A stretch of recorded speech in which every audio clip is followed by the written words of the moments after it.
morning, friends. It is Andrew here, and I wanted to just come on the page and share with you some of the thoughts I've had over the week. Just sitting here and enjoying my coffee here on a Sunday morning, getting ready for Church of the Living Room. We're streaming church in our room in just a little bit. But I want to share something that I struggled with earlier this week, and I've had a challenger who, as in my men's group right now, who basically had the exact same challenge. And that's the inner soundtrack that's in our head.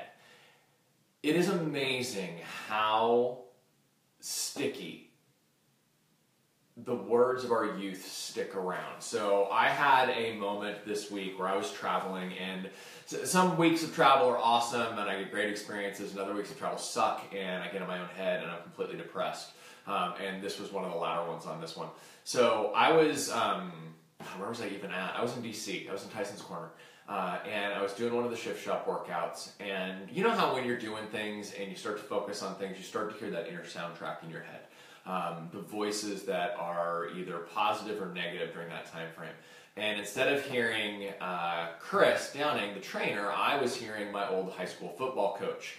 My old high school football coach and I did not necessarily get along. I didn't have a whole lot of respect for him. That was a me issue, not a him issue. But also, he was not, I think, overly thrilled with the fact that I did things outside of football. I was that football player who was also the varsity band player in the varsity marching band. I was an Eagle Scout and active in Scouts. I did color guard. I mean, basically, if you named it, I could do it. And I wonder where Tyler gets it from. But the point of all that is he would often tell me basically that I wasn't good enough. In fact, he literally told me as we're talking about college planning, because he was also my academic counselor, that I would never get into a University of California school system and I shouldn't even bother applying, etc. I didn't get into one. He's right. I got into three and ended up getting my choice and went to UC Santa Barbara where I got my degree. But that's not where I'm going with this. Where I'm going with this is suddenly here's a voice from 25 years ago telling me I can't, and I can hear it clear as day, and him not pushing me but berating me.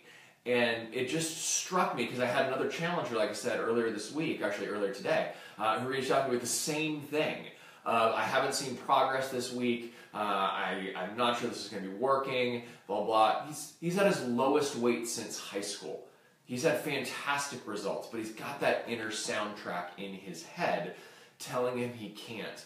And it brought me back to the importance of building not only your physical health, but your mental health. You have got to be doing something that is, whether you want to call it personal development, whether you're calling it meditation, whether you're calling it just listening to podcasts, I don't care what it is. But you've got to be conscious of what you're not only putting in your body, nutritionally, putting in your body physically, but putting in your body mentally. Are you putting in things that uplift you and encourage you, but also challenge you? So I've just gotten finished doing a couple different books that I absolutely loved. I know Joy just finished her Girl Code, which is kind of focusing on efficiency, but you need to be feeding your mind with information that is positive and is telling you you can do these things. Because you know what, guys, you can. You absolutely can get better. We're never at a point of stasis. I know Joy talks about this a lot. You are either retreating or you are advancing. There is either entropy or why can't I think of the opposite of entropy now? Anyways, either you're getting warmer or you're getting colder. There's no static. And static, if you are maintaining that perfect static level, it's taking work. You are putting energy into that system. So I highly, highly encourage you, think about what you're putting in. How are you changing that mental soundtrack? It's one of the things that Shift Shop has really, really challenged me with. You know, you guys, I'm sure, have seen our journey where we're part of the coach test group. And Chris Downing, the trainer, I really think is the difference on this group. There's lots of different programs out there, and I love all of them. No, maybe not all of them, but I love most of them. But this one has challenged me in ways that no others have. It has made me push harder than I have in any other program, including Core de Force, which is my soulmate program. And I think maybe part of that is this one is not as familiar with the moves. As you guys know, I'm a black belt. Those moves are pretty familiar to me at this point. But the moves aren't as familiar, so it's made me challenge. It's made me struggle. It's made me push through. But that push has pushed me up against that soundtrack that's in my mind. That soundtrack of the coach telling me you're never going to be a starter, you aren't going to get into a UC system, you really should only dedicate yourself to one thing and one thing only. All of which I kind of blew through, but it took everything within me to blow through them. And that was back when I was 17 years old and had all the confidence of the world, and life hadn't thrown a bunch of different things in my face and smacked me across the face.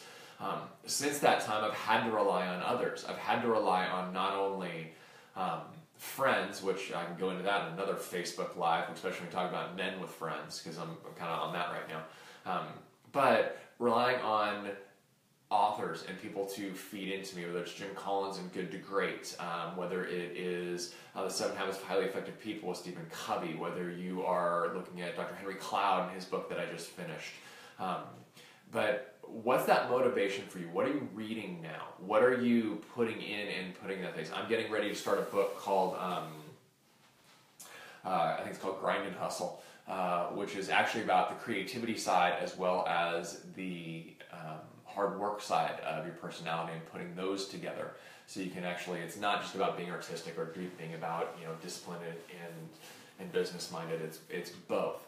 But without that self-development, without that secondary soundtrack that I could put on and say, no, I don't want to listen to that soundtrack right now. I want to listen to a different soundtrack. I want to be able to put you aside because yes, you were a point in my life, but you're no longer a point in my life because again, I've grown past you to be able to then push through and do something different.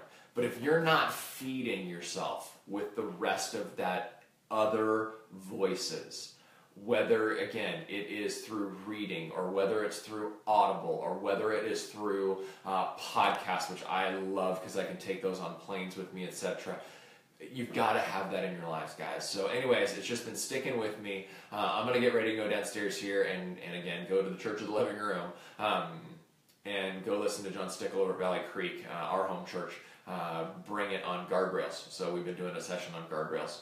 But anyways, I wanted to share that with you. I hope you guys are doing something to feed yourself as well. If you are, put it in the comments. I'd love to hear what you guys are reading right now. What are the podcasts that you listen to? I listen to Dr. Rhonda Patrick, foundmyfitness.com. It's pretty heady. I mean, she gets pretty deep into the science behind a lot of the hormones and eating and everything else. I'm a nerd for that stuff, so I love it. Depending on the guest, I listen to Joe Rogan quite a bit. Not, a little bit off color for some of your tastes on there, but he has some great conversations with some really interesting people that are constantly pushing within those regards. But anyways, what are you listening to? What are you reading now? I would love to hear from you guys because I need more ideas too. So anyways, I hope you have a fantastic Sunday. I hope the summer is starting off well for you. And I just hope you have a great Sunday. Talk to you later.